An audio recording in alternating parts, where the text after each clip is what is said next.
Ito na naman tayo. Napakasarap naman ng merienda natin. Napakadali pang gawin. Sarap. Tara, gawa tayo. Sa mixing bowl, maglagay na ako ng condensed milk. Lagyan ko rin ng evaporated milk. At ihalo muna. Sunod, ilagay ko na rin yung powder juice na mango flavor. Para lang din na tayo maglagay ng food coloring mamaya. Para kulay yellow na yung ating mixture. Isunod ko na rin ilagay yung isang pirasong mangga na kinayod ko lang, ginamitan ko lang ng kutsara. Ng maliliit kagaya lang sa nakikita mo. Ihalo lang ng mabuti. At sa kaldero na, maglagay na ako ng isang pack ng gelatin powder na color white. At lagyan ko ng 2 cup na tubig.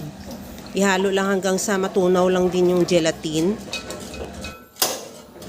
Siguraduhin mo lang din na tunaw yung gelatin bago mo yung buksan yung apoy. At pagka usok niya o mainit na, patayin ko muna yung apoy at saka isunod ko na ilagay yung ating mango mixture.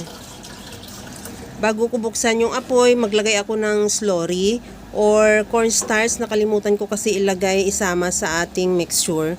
Kaya tinunaw ko na lang siya sa tubig. Bali 2 tablespoon lang yun na cornstarch. At nilagyan ko lang ng tubig para matunaw. At ihalo lang hanggang sa kumulo. Pagkakulo niya at malapot na, patayin na natin yung apoy. At mayroon na rin ako ditong molder. Basain ko lang sa gatas yung aking graham crackers. At i-flatten o i-layer na natin sa ating molder. Pagkatapos yan, isunod ko na ilagay yung mixture. Tansya-tansyahin mo lang, depende sa'yo kung gaano karami ang ilagay mo at i-layer ko ulit yung isa pang layer ng graham crackers. Hindi ko na siya yung pangalawa, hindi ko na siya binasa ng gatas. Bali, nakatatlong layer ako ng graham.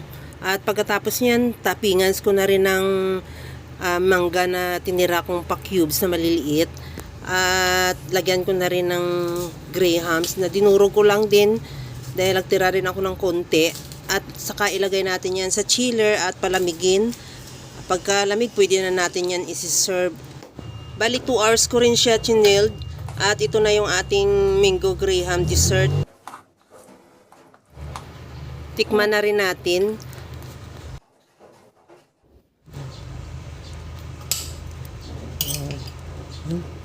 Napakasarap niyan at it melts in your mouth talaga.